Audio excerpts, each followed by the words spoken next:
Ohayou, genki desu ka? Meu nome é Ingrid Yoshida e hoje a gente vai falar sobre filhos desobedientes. Como fazer com que eles obedeçam? Quer saber? Vem comigo!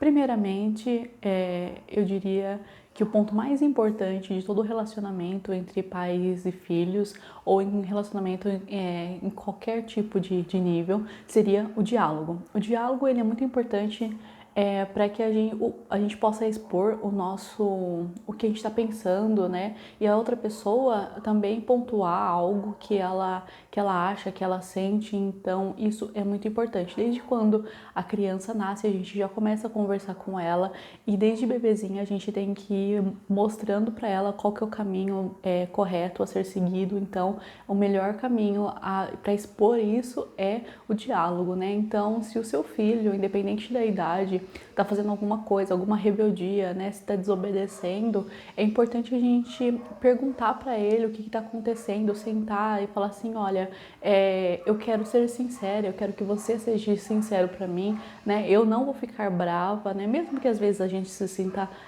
brava por dentro ou com raiva, a gente precisa segurar um pouco isso, né? Para que o diálogo flua, porque muitas vezes nossos filhos eles querem contar pra gente algo, mas a gente está no estado de raiva tão grande que a gente não consegue nem entender, né, a posição deles na história. Então é muito importante a gente dialogar com os nossos filhos. Então, no diálogo, eu pontuei quatro citações, né, que é importante. Primeiro, fale claramente o que você está sentindo e permita que o outro também fale claramente o que está sentindo para você. Flexibilize quando necessário, né? Então, por exemplo, no diálogo você está falando que é preciso fazer isso nessa hora e o seu filho, na verdade, não quer fazer isso, né? A gente pode flexibilizar e perguntar para ele, em qual momento você quer fazer? Você quer fazer antes disso ou antes daquilo? Por exemplo, tomar banho, né? Não sei, dependendo da idade, ou sair um pouco com os amigos.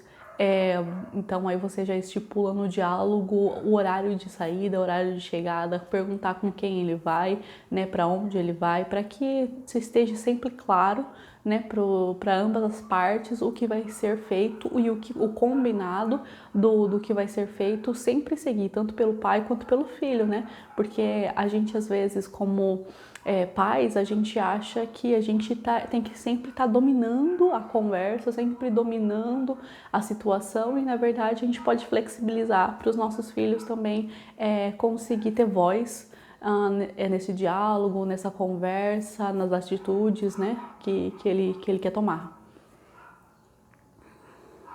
Quando uma coisa muito importante, né, do diálogo, eu vejo muito isso com a minha filha mais velha, né, que quando a gente dialoga, né, quando eu falo para ela, olha, a gente vai ter que sentar para conversar e tudo mais, né, aí eu vejo que o diálogo ele corta de uma vez a mentira, né, porque a criança ela vai se sentir tão relaxada, tão confiante no adulto que ela está conversando, que ela vai se permitir falar sempre a verdade, né? Porque ela vai ver que o diálogo, né? Ele inibe a palmada, né? A surra, o castigo, né? Então a criança não vai ter medo e quando ela não tem medo, ela não tem por que mentir. Às vezes a gente fica muito irritado e os nossos filhos acabam desobedecendo a gente por causa que a gente não estipula para eles qual que vai ser a rotina, né, do dia a dia, da casa, né, o que vai ser feito, né, qual vai ser os horários que vão ser feitos, a gente acaba não combinando com eles essas coisas. Então, por exemplo, o videogame. Eu sei que muitas casas tem uma grande quantidade de filhos meninos, né, que gostam de partir para esse lado do videogame e tudo mais, né, dos jogos, e acaba excedendo o horário, né? Então, muitos pais ficam irritados e acaba escondendo o videogame, ou se não acaba punindo a criança por por estar jogando demais, às vezes joga 6 horas seguidas, não quer almoçar, não quer jantar, não quer tomar banho, não quer fazer mais nada, não é mesmo? Eu já fui assim também, então eu sei um pouquinho como é, né? Mas a gente pode estipular no diálogo, né? Vamos assim, vamos falar pro filho, por exemplo, né? Vamos sentar, vamos conversar, vamos ver, né? Vamos marcar um horário, de que horas até que horas que você pode estar jogando, né? Se acontecer isso, né? De você passar, exceder o horário, a gente não vai jogar no outro dia, né? E aí a gente vai ter que fazer tal X coisas, X coisas, X coisas, né? Aí você fala, e aí, o que você acha, né? Qual que é o seu pensamento, né, sobre isso e tudo mais. A criança vai expondo para você, sim, o que ela quer, né? Você vai tendo esse jogo de cintura também de conseguir se flexibilizar com ela e tal, porque a criança ela também quer ter domínio sobre a sua própria vida, né? Como nós adultos também queremos ter. Então, é importante a gente escutar o lado dele e ele escutar o nosso, né? Porque aí a gente chega no meio termo e aí a partir daquele momento é importante que eu possa, né, seguir aquilo que eu coloquei para eles. Eu acho que é muito legal, às vezes, se o filho já sabe ler e escrever, colocar num papel e aí o pai ou a mãe que estiver fazendo esse tipo de diálogo com os filhos, ou se ambos estiver fazendo esse diálogo com os filhos, colocar no papel e eu falo assim, ó, filho, assina aqui, eu vou assinar também, e a gente vai colar na parede e deixa lá por um tempo até que isso vire rotina. Né? E aí sempre quando acontecer de ter esse desvio de horário e tudo mais, mamãe quer ficar um pouquinho mais, papai quer ficar mais um pouco, a gente fala, olha, lembra de quando você escreveu lá para mamãe que iria fazer isso e aquilo? Eu acho muito legal isso, eu ainda não uso essa técnica com as minhas filhas porque elas não sabem ler e escrever, então o que eu colocar lá vai ser minha palavra, né? Então, como elas não sabem ler ainda, a Marvel já sabe escrever, mas não sabe ler. Então, eu acho isso ainda não dá pra mim, mas quando der, acho que eu vou colocar sim, mas que a gente tem bastante diálogo aqui em casa, mas se precisar, vou colocar também na rotina de casa esse tipo de atitude, né? Agora falando sobre o segundo ponto, né, de filhos obedientes, como ter filhos obedientes, e o segundo ponto é um ponto tão importante quanto o diálogo. Acho que o diálogo sim é o ponto mais importante, mas o segundo ponto é dar a liberdade. Né? É muito relacionado ao ponto anterior, né, do diálogo, dar a liberdade, né, a gente abrir um pouco mais o espaço para os nossos filhos fazerem, né, na ordem que eles querem as coisas, às vezes, né, lógico, eu sei que algumas coisas têm horário, igual o horário de pré-escola, às vezes tem um compromisso, tem que sair, não sei, né, então é importante a gente ter regras, né, lógico, só que a liberdade também do dia a dia, às vezes, né, dele falar assim, mãe, eu não gosto de tomar banho tarde, eu fico cansado, tudo mais, eu gosto de tomar banho mais de manhã ou após o almoço e tal, então a gente pode flexibilizar, né, às vezes a gente dá banho às 7 horas da noite, nossos filhos eles já estão cansados, mais irritados, a minha filha mais velha mesmo, a Marjorie, ela não gosta de tomar banho depois das 8, ela tá muito cansada, muito esgotada, tudo que for fazer para ela depois da janta, ela já não tá assim mais a fim de fazer, e eu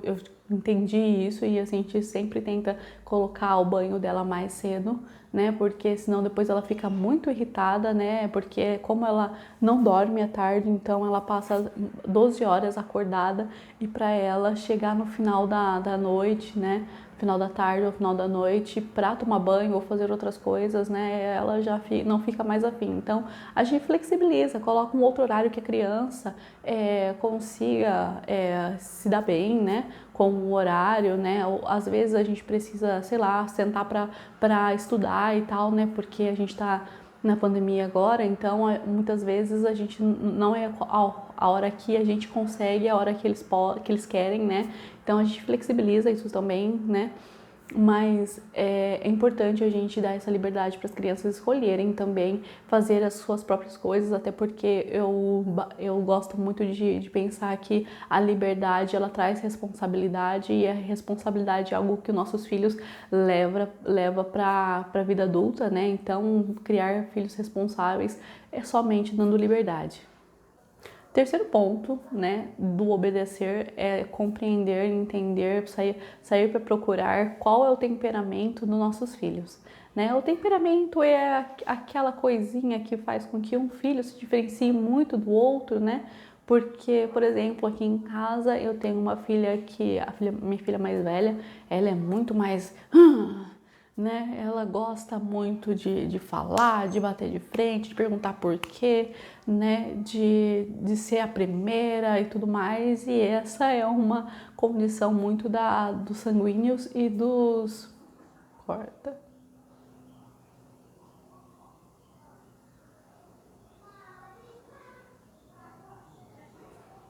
Cólicos, coléricos. É uma atitude muito dos sanguíneos e dos coléricos, né? E já a minha filha mais nova, ela é mais em paz, é mais zen, né? Por exemplo, se a irmã pegar o brinquedo, tchan, com tudo da mão dela, ela não fica estressada, ela já pula para outra brincadeira, sabe? É uma coisa mais tranquila, né? Então, assim, saber que tipo de temperamento que o seu filho tem. Se o seu filho é aquele filho que sempre bate de frente, sempre pergunta por quê, sempre quer ser o primeiro, ele vai ter o tipo de atitudes dele, né, do temperamento dele, né? Ele vai ser mais explosivo às vezes, né? Então a gente tem que compreender o temperamento para poder remanejar essas atitudes, né? Vamos ver no que a gente pode gastar essa energia, porque as pessoas que são mais assim, elas têm muito mais energia, né? Então, a gente tem que compreender um pouco também o porquê que os nossos filhos batem tanto de frente. Será que tem todos os filhos que batem de frente com os pais? Não, né? Tem muitos filhos que acata todas as coisas e esses a gente também tem que ajudar também, sabe por quê? Os filhos que não batem de frente com os pais, não... Corta. Os filhos que não batem de frente com os pais, às vezes, assim, a gente acha, nossa, que tranquilo, que bom, né? É importante ser assim, né? E tal. Aí vai moldando essa criança para sempre ser assim. E aí, quando cresce e vira um adulto, ele não consegue expor o que ele sente, né, para o outro, né? Não consegue escolher até às vezes, né? Fica uma pessoa muito barata tonta, né, na vida adulta. Então, a gente precisa também guiar esse ser humano que é mais tranquilo, né? E conversando, dialogando para que ele consiga compreender, né? Que ele precisa ser mais ativo também, né? A quarta atitude que a gente precisa, né, tomar seria de atenção necessária a eles, aos seus filhos, né? Às vezes os nossos filhos eles não querem nos obedecer, não é porque eles não querem de verdade, é porque eles estão gritando por dentro e por fora, né, as necessidades deles e a gente não quer ouvir. Né?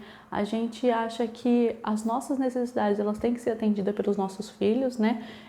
Que é uma delas a obediência, mas a gente não consegue olhar por dentro deles, né?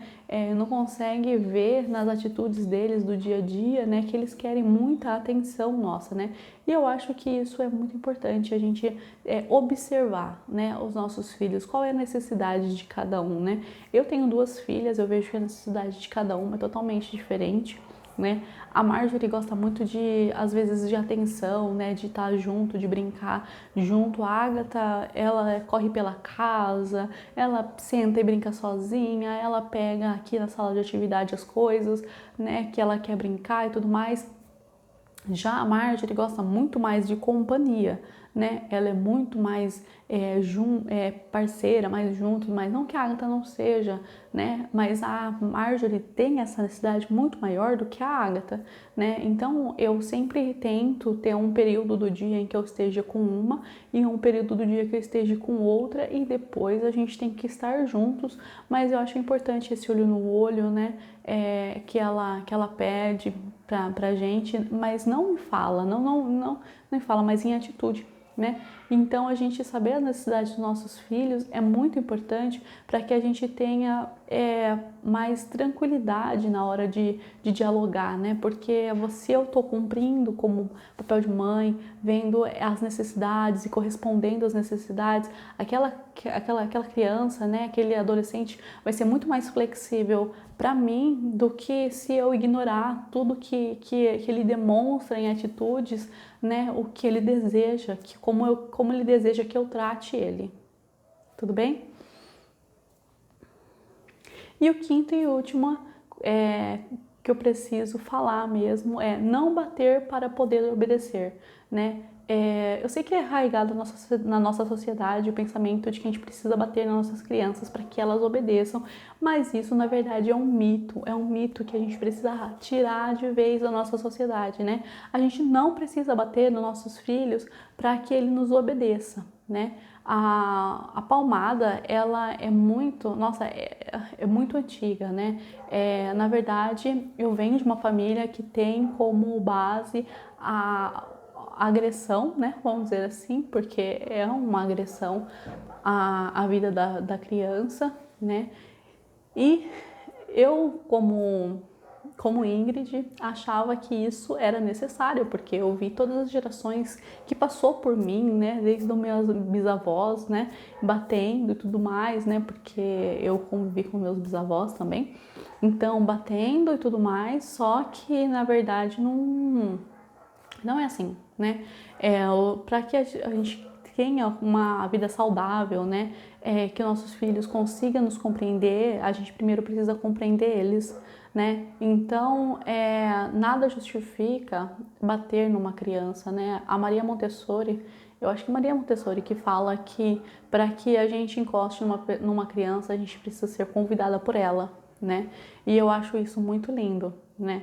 Porque nós, pais, a gente tem essa mania de achar que ele só vai obedecer se eu bater, né? E na verdade ele pode não estar fazendo na sua frente, né? Mas ele pode estar fazendo escondido porque ele tem medo de você, né? Você não trouxe ele para perto, você o afastou, né? Então quando as coisas estão muito afastado da gente, a gente fica míope, né? E aí a gente acaba não vendo aquilo que está acontecendo, né? Ou por trás, né? Também. Então, a nossa criança, ela começa a temer tanto a gente e achar que se meu pai ver isso, ele vai me bater, então eu não vou permitir que ele veja, né? E aí a criança começa a esconder as coisas, começa a omitir, começa a mentir, né? E aí depois, numa fase da adolescência, você se pergunta onde é que eu errei, o que é que eu fiz de errado, né? Então, traga seu filho para perto, né? Se você já bateu nele, se você já pegou algum objeto, né, para poder machucá-lo, feri-lo, para conseguir que ele obedeça a você, né, peça desculpa, né, fala, olha, eu aprendi, eu compreendi que não é assim que se faz e que é importante que eu reveja minhas atitudes, né? E se você pode me perdoar, né? Foi assim que eu fui criado, né? Foi assim que eu fui criada. E a mamãe, o papai achou que isso era o certo, mas agora eu entendi que isso não vai nos levar a lugar nenhum, pelo contrário, vai nos separar, né? Então é importante a gente rever esses conceitos e cair no primeiro princípio, que é o diálogo, né? E sentar com os filhos, conversar, expor tudo aquilo que você está sentindo, né? Que você acha que pode ser mudado, e perguntar para ele de verdade como ele se sente, o que ele acha que pode ser mudado, e ele com certeza, porque os nossos filhos são os seres assim mais extraordinários do mundo, de coração aberto, ele vai nos dizer, né, nos encaminhar para o caminho correto que eles gostariam de ser tratados. E foi esse o vídeo. Vocês gostaram? Se vocês gostaram, por favor, deixam o like, né? Se inscrevam no canal, vai ter vídeo toda semana e mata, né?